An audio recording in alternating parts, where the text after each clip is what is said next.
Salut à tous, comment ça va? Aujourd'hui c'est vlog Vie ma vie. Aujourd'hui on se rend aux journées techniques du spectacle et de l'événementiel, donc les JTSE, salon qui se déroule au Doc Pullman à Aubervilliers. On va rencontrer quelques personnes et voir quelques produits sympas. Je vous emmène avec moi, on est parti!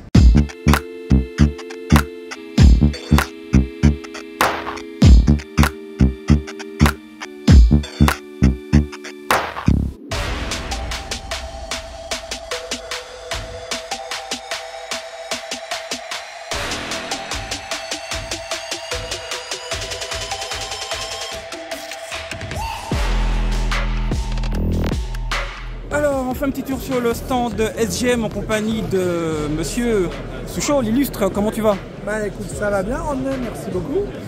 Alors, tu connais la chanson, qu'est-ce que tu as à me présenter de beau?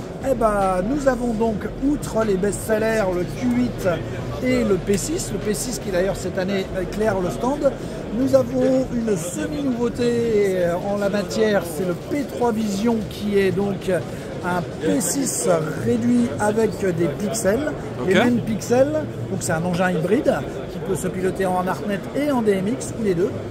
Et les mêmes pixels qu'on trouve ici, qui sont des 8400X, qui se trouvent aussi sur les modules VPL. Les modules VPL qu'on trouve entre autres sur la média façade du stade Décathlon Pierre-Mauroy à Lille, il y en a plus de 1000. Eh bien, existe désormais en mode touring. Mode touring, ce qui veut dire qu'il y a à chaque fois une entrée-sortie en True One et une entrée-sortie beaucoup plus rare en Ethercon spécial in-out, ce qui est assez rare, ce qui a été développé en partie pour SGM, ce qui permet un couplage donc en ligne, en série, beaucoup plus pratique. A noter que pour les VPL, on peut aller jusqu'à 79 mètres sur une seule ligne, ce qui facilite évidemment la pose, l'installation, etc. Et ça, c'est valable pour le mode touring et pour le même modèle qui est en multi-broche spécial installation. En tout cas, en touring, par exemple, il y a un très bel exemple qui est la tournée Metallica, où autour du ring principal où les musiciens peuvent jouer à 360 degrés, tout le tour de la scène centrale est fait en touring VPL. Dans le même format, donc touring VPL qui peut être en un pied, deux pieds ou quatre pieds. Dans le même genre, mais pas du tout, c'est un engin qui ne fait pas de pixels vraiment, mais qui fait plus de l'éclairage rasant. Il s'agit également à un pied, deux pieds, quatre pieds, c'est le I1 linéaire. C'est un wall en fait, c'est un wall wash du coup? C'est un vrai wall wash, c'est de l'éclairage rasant, on lèche le mur comme il faut, on peut aller jusqu'à 12 voire 14 mètres suivant la position lumineuse ambiante, et c'est exactement ce modèle, toujours IP66 comme tout ce que fait SGM de toute façon Jeanne-Marc. Et bien ce modèle-là se trouve en quantité sur la fameuse malle Vuitton des Champs-Élysées, qui est située juste au milieu des Champs-Élysées. Eh bien, il y a plus de 700 modules comme ça, plutôt en 4 pieds d'ailleurs, qui ont été installés par notre intégrateur Ledbox, qui a fait ça aux petits oignons avec une petite programmation avec des vagues, etc. Donc ça se trouve au milieu des Champs-Élysées, vous ne pouvez pas le rater. C'est la malle Vuitton la plus grosse du monde, elle fait 82 mètres de large, donc on ne peut pas la louper en fait. On ne peut pas la louper, ça c'est sûr. Et je conseille à tous d'aller voir ça. Donc voilà nos nouveautés du JTSE 2024. Écoute, je te remercie pour cette présentation complète. Hein.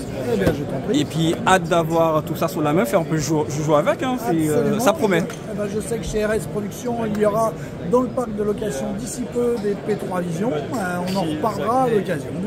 Super. Allez, à bientôt. À bientôt.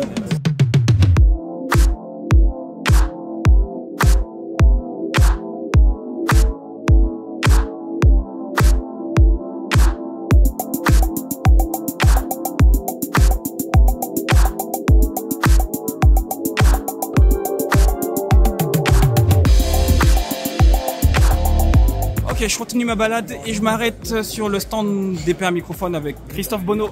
Comment tu vas, Christophe? Ça va, on est bienvenue sur notre stand, donc la petite vidéo traditionnelle des Toujours, JTSE. c'est ça. C'est sympa de passer nous voir.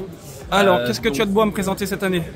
Cette année, depuis quelques mois, on a lancé les 2015 et 2012, qui sont deux micros statiques format crayon, donc voilà, qui sont utilisés sur leur pince. Le 2015, c'est un micro cardio large, donc il va ouvrir plus qu'un micro cardioïde standard. Ok. C'est un compromis entre le cardio et l'omnidirectionnel.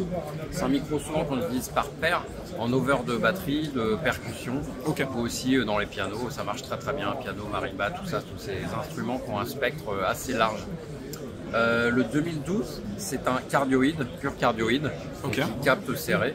C'est un micro qu'on met sur la caisse claire, sur les batteries, Charleston également, et aussi sur les reprises d'ampli guitare sur scène.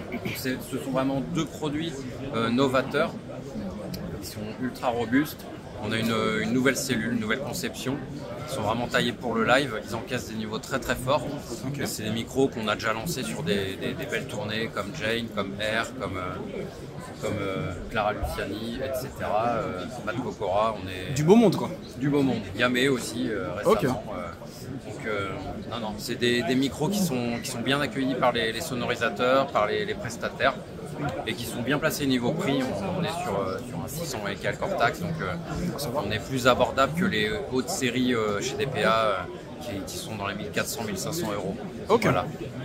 Et aussi, nouveauté de l'année, le 2017, donc là on a le même moteur que les 2012 et 2015 qu'on vient de voir. C'est la même cellule de base, on a juste un tube interférence qui va permettre de faire une directivité super cardioïde. D'accord. On a une captation très serrée. C'est un micro qu'on a lancé pour mettre sur les caméras, en bord de terrain de sport, bord de match, et qui marche aussi très bien en ambiance pour les concerts, pour réinjecter le son du public dans les monitors des musiciens. Ce qu'on appelle vulgairement micro canon en fait. C'est exactement un format canon, mais super cardioïde. On n'est pas hyper cardioïde, parce que le désavantage de certains micros trop directifs, c'est que des fois on a des lobes arrière, on va avoir du son réinjecté incontrôlé. DPA, nous, la modification de directivité se fait uniquement mécaniquement, acoustiquement, donc il n'y a pas d'effet désagréable à l'arrière du micro, et même le son qui vient de côté, qui est fortement atténué, reste timbré comme le son qui vient dans l'axe. On est en phase, et ça c'est ultra important pour un micro directif. Ok, super. Voilà. Mais écoute, je te remercie pour cette présentation. De beaux joujoux en perspective. J'avoue que celui-là, notamment pour la micro Kessler, j'aurais bien aimé l'essayer un jour, à voir à l'occasion. En tout cas, je te remercie. Et puis à bientôt à l'occasion. À bientôt René, salut.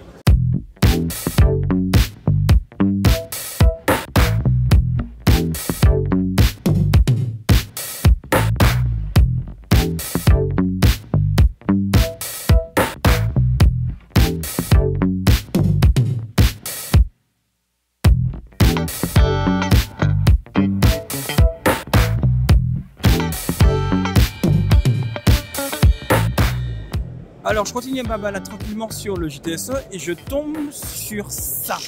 C'est quoi ça? Ça, c'est Capta. Capta, c'est le capteur multispectral de NaoStage qui fait partie de K-System. K-System, c'est un système de tracking automatisé sans balise. Ça veut dire qu'en fait, on n'a pas besoin d'équiper les acteurs, les performeurs, les gens qui entrent dans une scène et qu'on veut suivre. Capta, parce qu'il a plusieurs caméras, des caméras infrarouges, des caméras thermiques, des caméras visibles. On va pouvoir voir et suivre les personnes dans une scène, dans n'importe quelle condition. Le noir, le brouillard, où qu'elle se trouve. Capta est branché à un serveur qu'on va retrouver ici. Le serveur s'appelle Core. C'est le deuxième élément de la chaîne. C'est là-dedans que tourne l'intelligence artificielle. D'accord, c'est coupé de l'IA quand même du coup. Voilà, c'est l'intelligence artificielle. Et donc ce système est piloté par Kratos, qui est l'interface utilisateur et le logiciel de contrôle. D'accord. On pourra voir dans Kratos tous les flux vidéo, donc le flux infrarouge, le flux thermique. Donc là, ce sont la signature thermique des gens qui sont repérés. On peut voir leurs squelettes qui sont détectés en temps réel. Donc qu'est-ce qui se passe? La personne entre dans une scène et le système va reconnaître que c'est une personne et générer une ID et l'attribuer à cette personne. Tant que la personne reste dans cette scène, l'ID sera vue, la personne sera vue et gardera cette ID.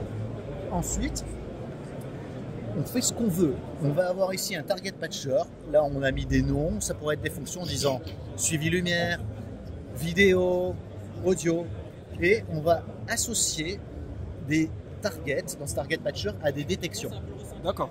Donc par exemple, là j'ai une personne qui est dans ma scène, on va dire le L marron. Je clique ici, je vais chercher le L marron et je vais l'affecter. EFGHIJKL, il est à poum. Mon 8, ok, je vais prendre celle-là, je vais prendre la personne qui est en F ici. Et on peut voir que le projecteur là-haut va suivre automatiquement les personnes, se déplacer. Je vais le prendre en manuel pour faire bouger le projecteur, voilà. Voilà. Le projecteur va suivre Ok, d'accord. les personnes qui entrent dans la scène. On a aussi un système puissant de zone d'action. Donc les carrés jaunes que vous pouvez voir dans l'interface, c'est un système de zoning, ce sont des interrupteurs. Par exemple, je vais en ajouter une zone d'action. Je fais ça, create area, il y a une zone qui vient d'apparaître, je peux la disposer où je veux dans l'espace. Et, alors celle-là je vais la supprimer parce qu'elle ne me sert pas. Et je vais associer à ces zones des actions. Donc on a des groupes d'actions dans lesquels on va pouvoir mettre plusieurs actions. Et on a fait un groupe lumière avec un auto-dimmer. Le fait que quand une target entre dans une zone, ça change de couleur. On peut faire ce qu'on veut en fait. Donc dans ces zones, on va affecter des scripts. Et dire par exemple, chaque fois qu'une personne entre dans cette zone, je veux que tu envoies un message à la console de son pour démuter les micros. En même temps, un message à la console de lumière. Oh, c'est trop bien. Pour suivre la personne, éclairer cette personne et tamiser l'espace environnant. Ok. Et en même temps, envoyer un message à un média serveur. En fait, c'est un outil créatif. En gros, c'est pour vulgariser un petit peu, ça permet grosso modo, en fait ça sert de trigger en gros. Ce sont des triggers pour déclencher des automations, quoi, grosso modo. De tracking et de show control. Voilà, quoi. Voilà. Donc le tracking va permettre via un système, bon, pour vulgariser un petit peu la partie technique, de déclencher des automations via un système de trigger haute pour... Dans un écosystème audiovisuel qui va comprendre tous les corps de métier, éclairage, son, vidéo, nous on est au centre. On va être un peu le chef d'orchestre en disant bah, nous on va envoyer la position de ces personnes et des actions, des ordres en disant fais ceci, fais cela. Donc un cas d'utilisation concrètement, par exemple, j'imagine une scène avec une zone à l'entrée de scène qui va déclencher un show, stroboscope, lire dans tous les sens. Et à partir du moment où la personne avance peut-être de 3 mètres, là tout de suite c'est une lire donc toujours robotisée, en spot, en beam, qui va prendre le relais en poursuite par exemple, tout en démutant le micro de l'intervenant qui... Par exemple, en fait, tu vas mettre en œuvre tes idées. Peu importe ton idée, ça doit te décider. En fait, la seule limite, ce sera l'imagination au final du coup. Quoi. Exactement, parce qu'on peut aller plus loin.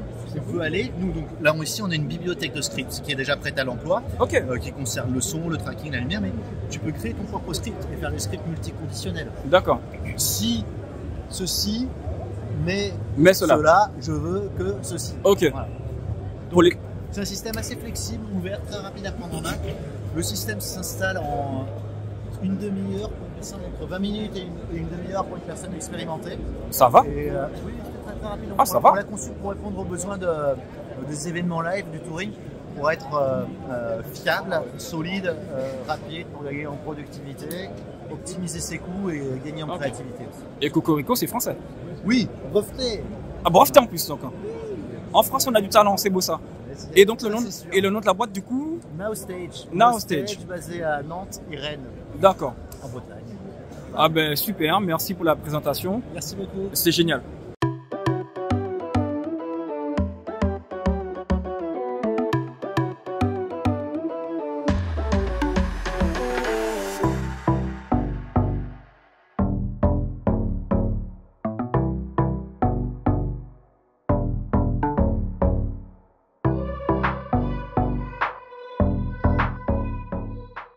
Bon, on va s'arrêter ici pour la visite du salon. J'espère en tout cas que ce vlog vous a plu. Et je vous donne rendez-vous au prochain épisode où vous pourrez toujours continuer à vivre ma vie. Salut, salut!